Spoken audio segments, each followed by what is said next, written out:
आप दोस्तों के बीच में जब भी बैठे होते हैं, कोशिश करते हैं कि आप ना बोलें। वजह ये होती है कि आपको बोलने में कई तरह की दिक्कतों का सामना करना पड़ता है और आप दोस्तों के बीच बोलने से बचते हैं, लोगों के बीच बोलने से बचते हैं क्योंकि आपको कई तरह की समस्याएँ होती हैं। ये समस्याएँ क्यों होती हैं और उनका निदान इसको लेकर मैंने पहले भी कई वीडियोज़ बनाए हैं, लेकिन उन सभी वीडियोज़ को शामिल करके एक अकेला मैं आज ये वीडियो बना रहा हूँ जिसमें आपको ये पता चले कि आपको कौन-कौन से ऐसे स्टेप्स करने हैं, किन वजहों से ये समस्याएँ होती हैं, ताकि आप लोगों के बीच में बोलने से कतराएँ नहीं, आप कन्नी ना काटें।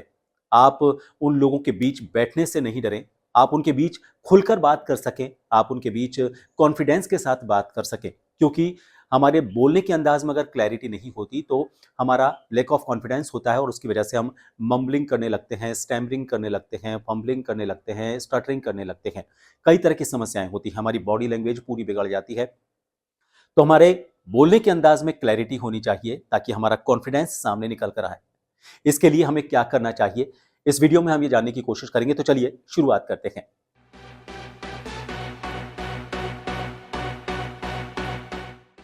इस समस्या का सबसे बड़ा और पहला कारण है हमारी ब्रीदिंग। ब्रीदिंग करने का यानी कि साँस लेने का जो हमारा तरीका है, उसकी वजह से सबसे ज़्यादा ये समस्या इसलिए होती है क्योंकि हम साँस सही तरीके से नहीं लेते हैं। हमारी साँस लेने की जो कैपेसिटी है वो कम रहती है और उसकी वजह से हमारी साँस बहुत जल्दी खत्म हो जाती है। यानी कि हमारे जो पेट में जो हमारी हवा होती है बहुत जल्दी खत्म हो जाती है और उसी की वजह से हम हमारी बात को पूरी कह नहीं पाते हैं और कई बार हमारे इसकी वजह से वाक्य के जो बाद के शब्द हैं वो सही नहीं आ पाते हैं। मसलन मैं वहाँ जा मैं वहाँ जा शब्द है मैं वहाँ जा रहा हूँ, लेकिन आपको पूरा अ, ज़ोर लगाना पड़ता है अपनी लाइन को पूरा करने के लिए क्योंकि आपके पेट में वो हवा नहीं होती जिससे आप वो थ्रो ले सकें। तो सबसे पहले आपको टमी ब्रीथिंग करनी है। टमी ब्रीथिंग यानी कि आपको अपने पेट से हवा लेनी है और इसके लिए टमी ब्रीथिंग का क्या तरीका है इसको लेकर जो वीडियो है, आप देखें उसमें कि आपका पेट फूलना चाहिए। अक्सर लोग गलती ये करते हैं कि अपने चेस्ट से ब्रीथिंग करते हैं। तो टमी ब्रीथिंग या फिर हम ऐसे कहें कि डायफ्राम ब्रीथिंग होनी चाहिए और इसके लिए आपको पेट से सांस लेने का अभ्यास करना चाहिए जिसको लेकर मैंने वीडियोस बनाए हैं, आप उनको देख सकते हैं।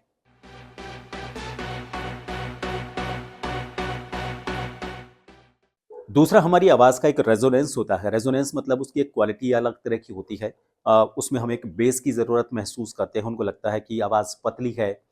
बहुत ज़्यादा लोगों को लगता है उनकी आवाज़ बहुत ज़्यादा मोटी है। लड़के हैं तो लड़कियों जैसी आवाज़ लगती है। तो उस रेजोनेंस को मिटाने के लिए ताकि बीच में जो दिक्कत आ रही है, बीच में जो अवरोध आ रहा है, वो अवरोध ना आए, इसके लिए आपको हमिंग साउंड की एक्सरसाइज करनी है। हमिंग साउंड ये हमिंग साउंड होता है। इसको आपको प्रैक्टिस करना है और उसको आपको इस पास पार्ट से नहीं, आपको कोशिश करनी है कि चेस्ट वाले पार्ट से आप हमिंग साउंड करें। देखिए आप फर्क देखिएगा। आप यहाँ से आप इस हमिंग साउंड को करें तो इससे आपकी आवाज़ का जो बेस है वो बढ़िया होगा। शब्दों के उच्चारण को लेकर जो क्लैरिटी होनी चाहिए वो भी अच्छी होगी।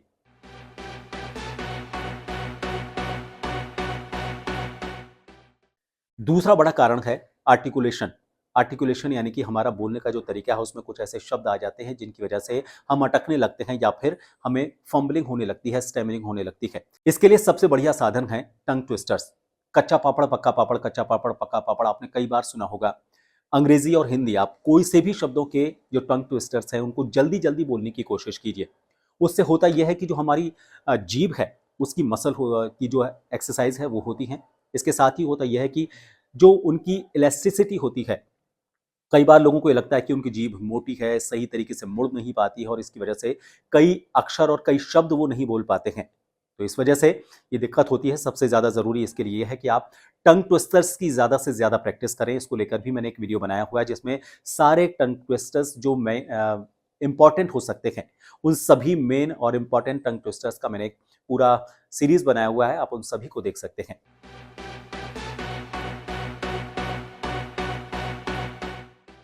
एक बड़ी समस्या होती है कि हमारा एक लोकल टच होता है बोलने का। हम जहाँ के रहने वाले होते हैं, वहाँ की मदर टंग जो होती है, हमारा जो लोकल लैंग्वेज का इन्फ्लुएंस होता है, वो हमारी बातों में झलकता है।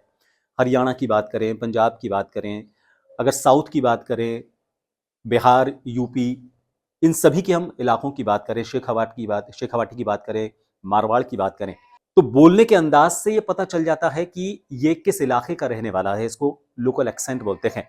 इस लोकल एक्सेंट को हटाने के लिए भी आपको एक प्रैक्टिस करनी होगी और उसको लेकर मैंने एक वीडियो बनाया हुआ है, उसका MTI नाम से आप उस वीडियो को सर्च करेंगे, मदर टंग इन्फ्लुएंस, इसको लेकर कुछ प्रैक्टिसेस होती हैं। अक्सर ये जो चीज़ें होती हैं लोकल एक्सेंट की, ये कुछ शब्दों के उच्चारण को लेकर होती हैं और कुछ हमारे एक अक्षर और दूसरे अक्षर के बीच में जो हम गैप लेते हैं उसको लेकर ये फ़र्क आता है।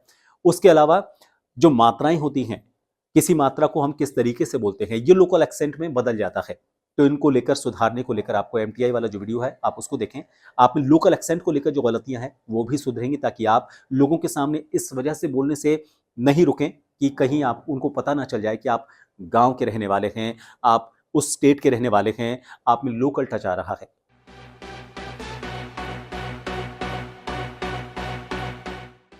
एक्सरसाइज करने से पहले हम हमेशा करते हैं वार्म अप। वार्म अप यानी कि हम हमारी जो मसल्स होती हैं, हमारी जो बॉडी होती है, उसको थोड़ा-सा एनर्जी देते हैं, थोड़ा-सा उनको गर्म करते हैं, थोड़ा-सा उनको एक्टिव मोड में लेकर आते हैं।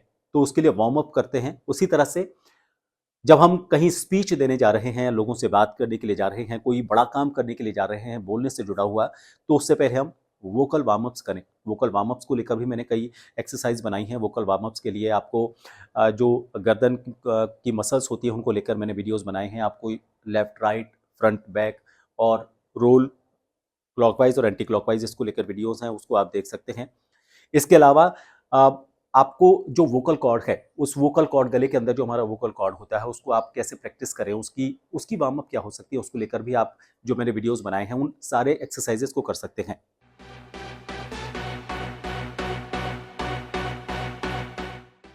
एक हमारा जो प्रोजेक्शन है, यानी कि जब हम लोगों के सामने बोलते हैं तो किस तरह से प्रोजेक्ट हो रही है, लोग उसको कैसा सुन रहे हैं, उसका ओवरऑल इम्पैक्ट कैसा जा रहा है, इसको समझना बहुत ज़रूरी है। और इसके लिए आप खुद अपने क्रिटिक बने, खुद अपने आलोचक बने। इसके लिए आपको शीशे के सामने बोलने की प्रैक्टिस करनी है। इससे आपको कॉन्फिडेंस आएगा, क्योंकि आंखों से आंख आप खुद की मिलाकर जब बात करेंगे तो आपको लगेगा कि आप और अच्छे तरीके से अपने आप को एक्सप्रेस कर पा रहे हैं, और लोगों के सामने आने पर जो घबराहट होती है वो आपको घबराहट नहीं होगी। इसके अलावा उसको आप रिकॉर्ड करें, उसका वीडियो रिकॉर्ड करें, ऑडियो रिकॉर्ड करें, और फिर उसे एक लिसनर के तौर पर सुने। जब आप खुद सुनेंगे कि आपने कैसा बोला, तो आपको पता चलेगा कि आप लोग कैसा सुनते हैं और आपको उसमें क्या बदलाव लेकर आने हैं।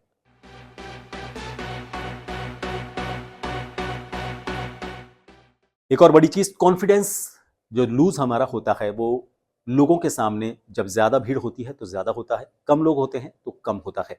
यही हमारे इसको सुधारने का तरीका है। पहले हम इसकी जो शुरुआत करें कॉन्फिडेंस हमारे बूस्ट करने की, हम हमारे परिवार के लोगों के साथ बैठे, पहले 1-2 लोगों के साथ बैठे, उनके बीच में बात करें। फिर इसको धीरे धीरे मास को बढ़ाएं, फिर 4 लोग, 5 लोग, फिर इसके मास को बढ़ाकर हम दोस्तों के बीच में आए। दोस्त जो हमारे खास दोस्त हैं, पहले उन दोस्तों के बीच में आप बैठें, उनके सामने बात करें। फिर आप उनका दायरा बढ़ाएं, कुछ ऐसे दोस्तों के साथ बैठें जिनसे आप कम मिलते हैं। फिर उसके बाद आप बड़ी भीड़ के बीच में जाएं, उनके बीच में बोलना शुरू करें, फिर और बड़े मास के बीच में बोलना शुरू करें।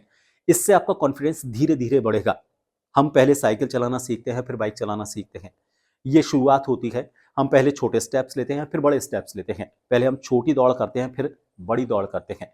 तो इसी तरह से हमको हमारा कॉन्फिडेंस बूस्ट करने के लिए छोटे दायरे से धीरे धीरे प्रैक्टिस करते हुए बड़े दायरे की तरफ बढ़ना है, ताकि ज्यादा भीड़ या ज्यादा लोगों को देखने के बाद हमारा जो कॉन्फिडेंस लूज होता है और उसकी वजह से जो दिक्कत हमारी शुरू हो जाती है वो नहीं होंगी।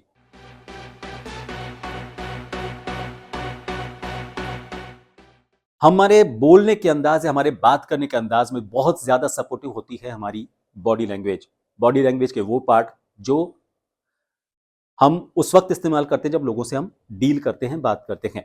इसमें हमारे ओवरऑल खड़े होने का तरीका, हमारे पैर किस तरह से हमने रखे हुए हैं, उनके बीच में गैप कितना है, इसके अलावा हमारे कंधे कैसे हैं, हमने हाथों को किस तरह से इस्तेमाल किया, मैंने मेरी गर्दन को और सिर को किस तरह से इस्तेमाल किया, ये आईब्रोज जो हैं इनको किस तरीके से इस्तेमाल किया, हमारे मूवमेंट पूरे बॉडी के किस तरह से थे, ये ओवरऑल इम्पैक्ट देता है। इसी बात को अगर मैं बिल्कुल स्टूड खड़ा होकर, मतलब हिलूं डुलूं नहीं, बिल्कुल एक डेड बॉडी की तरह अगर बोलूंगा तो वो इम्पैक्ट नहीं आएगा। जैसे मैं नेचुरल बात करता हूँ, लोगों के बीच में बात करता हूँ, इससे फर्क ये आता है। देखिए, आप जब भी बिल्कुल अकड़ कर बात करते हैं, अपने बॉडी पार्ट्स को इस्तेमाल नहीं करते हैं, तो आवाज़ में वेरिएशन नहीं आते हैं, वो फ्लैट लगती है आवाज़।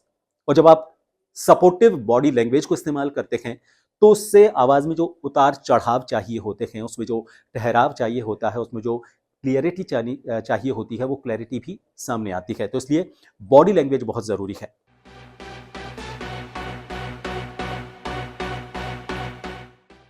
एक और ख़ास बात ये भी ज़रूरी है कि आप अपने आप को हाइड्रेटेड रखें। जब हमारा गला सूख जाता है तो हमारी बोलने की दिक्कत बढ़ जाती है, क्योंकि वोकल कॉर्ड्स के जो पार्ट्स होते हैं वो चिपकने लगते हैं और उसकी वजह से उनकी जो इलास्टिसिटी होनी चाहिए, मतलब उनमें जो एक उनके मूवमेंट का जो उसमें उसका ये कहें कि जो क्वालिटी होनी चाहिए वो नहीं रह पाती और वो टाइट हो जाते हैं।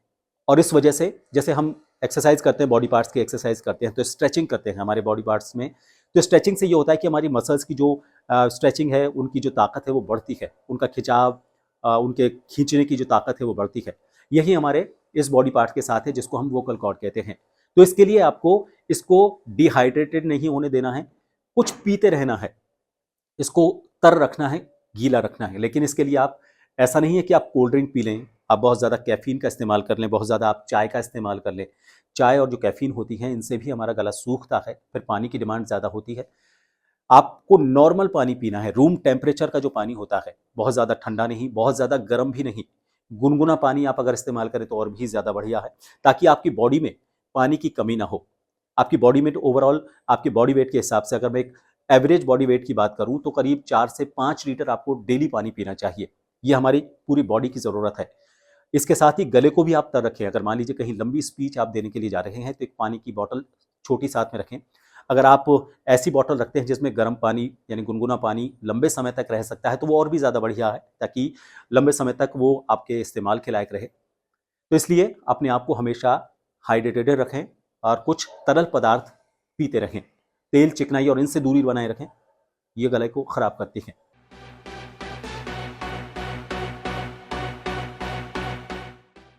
और सबसे आखिरी चीज, आप जितनी ज्यादा प्रैक्टिस करेंगे उतना ज्यादा आपके लिए बढ़िया है। कम प्रैक्टिस यानी कि कम इंप्रूवमेंट, ज्यादा प्रैक्टिस यानी कि ज्यादा बेहतर क्वालिटी। जाहिर तौर पर मुझे लगता है कि इस वीडियो को देखने के बाद आपको जो लोगों के बीच जाने पर जो घबराहट होती है बोलने को लेकर, आप चुप रहते हैं, लोगों के बीच में बोलने से खतराते हैं, उस समस्या का समाधान होगा। ये वीडियो अगर आपको पसंद आया है तो इसे लाइक करें, शेयर करें, सब्सक्राइब करें। सब्सक्राइब करने के बाद उसके आगे जो बेल आइकन है उसे ज़रूर हिट कर दें, ताकि जब भी मैं कोई नेक्स्ट वीडियो बनाऊँ तो आप तक अपने आप नोटिफिकेशन से उसकी जानकारी पहुँच जाए। आप मेरे सारे सोशल प्लेटफॉर्म से जुड़ सकते हैं, उन सभी के हैंडल इस वक्त आपको स्क्रीन पर नजर आ रहे हैं। डिस्क्रिप्शन में भी मैंने सारे ये हैंडल कॉपी किए हुए हैं, आप सीधे उन पर क्लिक करके उस ग्रुप से जुड़ सकते हैं जिसमें सारे वीडियोस अवेलेबल होंगे। आप थैंक्स बटन पर अगर क्लिक करेंगे तो मुझे एक सपोर्ट मिलेगा और उस सपोर्ट से मैं इसी तरह के वीडियोस बनाने के लिए अपने आप को एनर्जी देता रहूंगा। ये बहुत ज़रूरी है। फिलहाल इस वीडियो को देखने के लिए बहुत बहुत शुक्रिया। नमस्कार।